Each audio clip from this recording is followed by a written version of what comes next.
Assalamualaikum warahmatullahi wabarakatuh. Salam dan bahagia. Halo Bapak Ibu guru penggerak yang hebat. Bertemu lagi dengan saya Citra Sintarani, CGP Angkatan 8 Kota Semarang. Kali ini saya akan menyampaikan untuk koneksi antar materi pada modul 1.2 tentang nilai dan peran guru penggerak. Mari kita simak bersama-sama. Ini adalah Ibu Heni Widiawati sebagai fasilitator saya di kelas 08.125. Lalu ini Ibu Tri Prasetyo sebagai pengajar praktik di kelas 08125. Pada tugas koneksi antar materi modul 1.2 ini, kami sebagai CGP ditantang untuk melakukan refleksi menggunakan model 4P yang sudah dipaparkan dalam eksplorasi konsep. Nah, pada kesempatan koneksi antar materi ini, kami CGP diajak untuk menelaah kembali rangkaian pembelajaran mulai dari modul 1.1 hingga akhir modul 1.2 ini. Refleksi 4P adalah yang pertama adalah peristiwa, lalu yang kedua adalah perasaan, dan yang ketiga adalah pembelajaran, dan yang terakhir adalah penerapan. Ini adalah susunan dari refleksi 4P. Yang pertama, refleksi 4P-nya adalah peristiwa. Apa yang saya pelajari dari modul 1.1 dan modul 2. Momen penting dan mencerahkan pada modul 1.1 tentang filosofi Ki Hajar Dewantara, yaitu yang pertama yang saya pelajari adalah murid itu bukan kertas kosong. Lalu yang kedua, menuntun murid itu harus sesuai dengan kodrat alam dan kodrat zaman. Dalam modul ini saya juga belajar tentang asas trikon dalam pendidikan. Lalu saya dicerahkan juga tentang implementasi budi pekerti dan sosiokultural pada murid, disesuaikan dengan wilayah masing-masing. Lalu momen penting dan mencerahkan yang berikutnya adalah tentang tujuan pendidikan.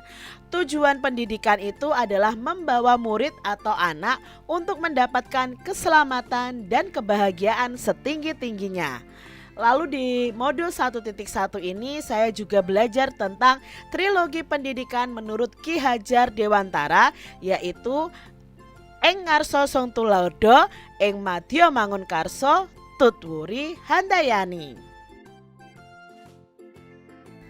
Pada modul 1.2, momen penting dan mencerahkan yang saya dapatkan adalah dijelaskan tentang cara kerja otak manusia. Ada sistem berpikir cepat dan sistem berpikir lambat. Lalu dijelaskan juga tentang perumpamaan otak 3-in-1 pada manusia. Bagaimana bahwa otak manusia itu terdiri dari otak reptil, otak mamalia, dan otak neokorteks. Lalu dijelaskan juga tentang 5 kebutuhan dasar manusia secara kebutuhan genetisnya. Dan juga dipelajari tahap tumbuh kembang anak secara wiraga, wirama oleh Ki Hajar Dewantara. Nah, dalam modul 1.2 ini saya juga dicerahkan tentang manusia merdeka. Manusia merdeka itu memiliki daya dalam memilih, dan manusia merdeka itu termotivasi dari dalam untuk melakukan perubahan. Di momen penting modul 1.2 ini juga dijelaskan tentang nilai guru penggerak. Seorang guru penggerak untuk bisa memahami dan menjiwai nilai-nilai dari seorang guru penggerak. Guru penggerak itu diharapkan untuk memimpin dan mengolah perubahan. Sebagai pemimpin perubahan, guru penggerak diharapkan mulai berlatih dan mengadopsi kebiasaan berpikir secara sistem. Nah, sebagai pendekatannya holistik yang berfokus pada bagaimana bagian-bagian penyusun sebuah ekosistem pendidikan itu saling terkait dan bagaimana bagian-bagian tersebut dari waktu ke waktu bekerja secara simultan dalam konteks lain atau sistem lain yang lebih besar. Nah, nilai guru penggerak ini ada 5, yaitu berpihak pada murid, mandiri, reflektif, kolaboratif, dan inovatif. Pada modul 1.2 ini juga dipelajari tentang peran guru penggerak. Nah, di masa mendatang, guru penggerak ini diharapkan untuk memainkan peran-peran pemimpin perubahan dalam ekosistem pendidikannya masing-masing. Kepemimpinan seorang guru tentunya akan lebih maksimal jika memiliki keterampilan ataupun kompetensi yang sesuai dengan tujuan pendidikan yang diharapkan. Nah, peran guru penggerak ini juga ada 5. Yang pertama, guru penggerak itu menjadi pemimpin pembelajaran. Yang kedua, menjadi coach bagi guru lain. Yang ketiga, harus mendorong kolaborasi. Yang keempat, mewujudkan kepemimpinan murid atau student agency. Dan yang kelima adalah menggerakkan komunitas praktisi. Lalu apa kaitan antara modul 1.1 dan 1.2 yang saya pelajari? Yang pertama adalah kaitan antara berpihak pada murid dan menjadi pemimpin pembelajaran. Nah, filosofi pemikiran Ki Hajar Dewantara mengenai pendidikan yang menghamba pada anak, di mana pendidikan itu haruslah berorientasi pada murid untuk tumbuh kembang murid sesuai dengan minat dan bakatnya. Jadi, ada kaitan antara modul 1.1 dan 1.2. Yang kedua, kaitannya adalah sistem Among dan mewujudkan kepemimpinan murid. Ki Hajar Dewantara itu memiliki istilah sistem Among, yaitu melarang adanya hukuman dan paksaan kepada anak didik karena akan mematikan jiwa merdeka serta mematikan kreativitasnya. Nah, kita sebagai guru harus secara sadar dan terencana membangun ekosistem yang mendukung pembelajaran sehingga potensi murid dapat dikembangkan secara maksimal. Pembentukan kepemimpinan murid ini, guru harus berupaya untuk mendorong murid-murid untuk mampu membuat suatu keputusan, membuat pilihan, atau memberikan pendapat terkait dengan proses belajar mereka sendiri. Kaitan antara materi yang modul 1.1 dan 1.2 yang ketiga adalah trilogi pendidikan Ki Hajar Dewantara dan peran guru penggerak. Trilogi pendidikan Ki Hajar Dewantara yang berbunyi Ing ngarsa sung tulodo, ing madya mangun karsa, tut wuri handayani, ini sangat terkait dengan peran guru penggerak. Seorang guru harus mampu menjadi contoh dan teladan yang baik, lalu membangun ekosistem pembelajaran inovatif, serta menjadi motivator dan fasilitator bagi murid dan teman sejawatnya. Berikutnya kaitannya adalah tentang pendidikan harus sesuai kodrat alam dan zaman anak, berkaitan dengan nilai guru penggerak yaitu inovatif. Guru penggerak itu harus selalu berinovasi sesuai perkembangan zaman untuk memberikan pembelajaran yang bermakna dan menyenangkan bagi murid. Guru penggerak itu bisa berinovasi dengan memanfaatkan lingkungan untuk menuntun murid sesuai dengan kodrat alamnya.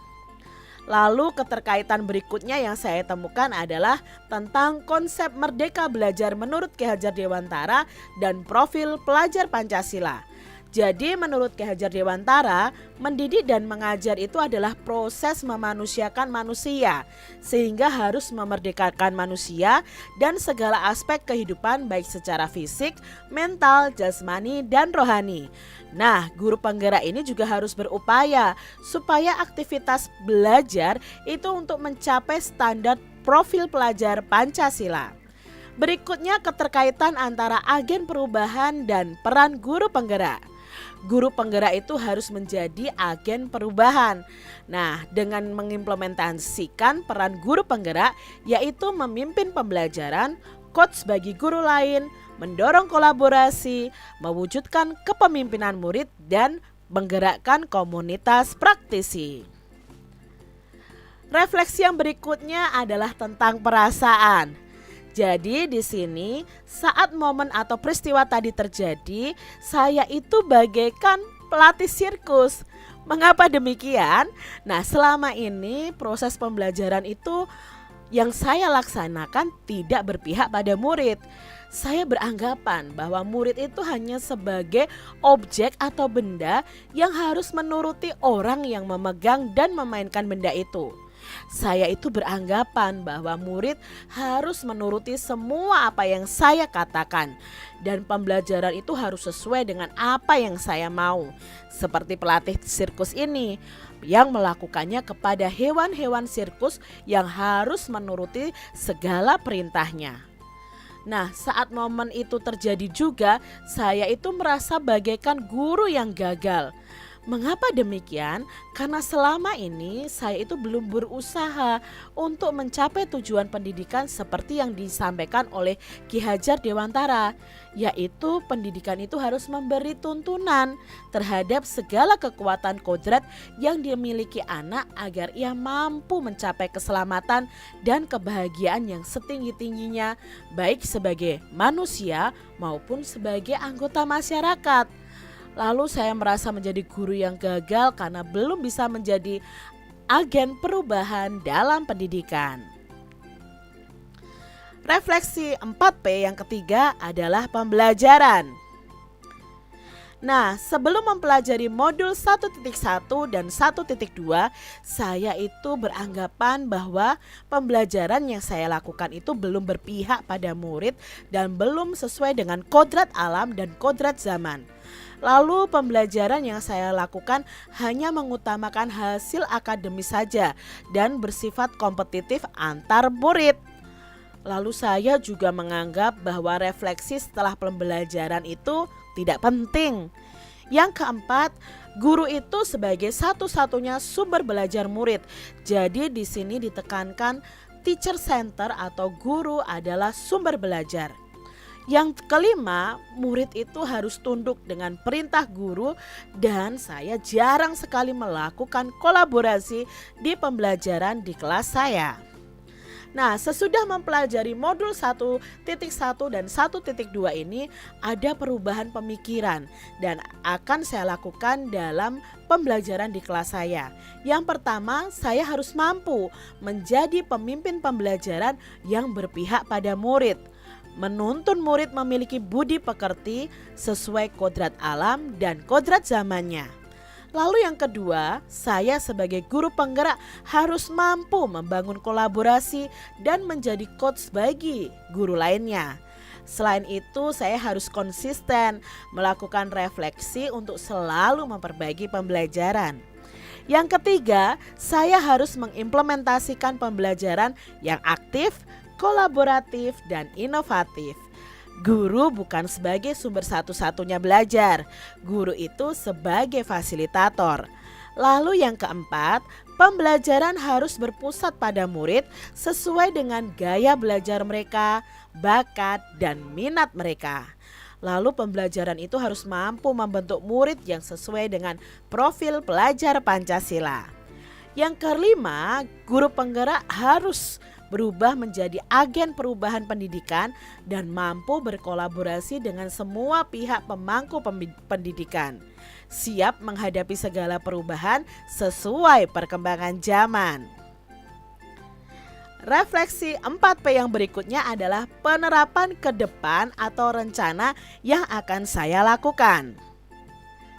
Nah, pengembangan diri yang sederhana, konkret, dan rutin yang dapat saya lakukan sendiri dari sekarang untuk membantu menguatkan nilai-nilai dan peran saya sebagai guru penggerak adalah 1.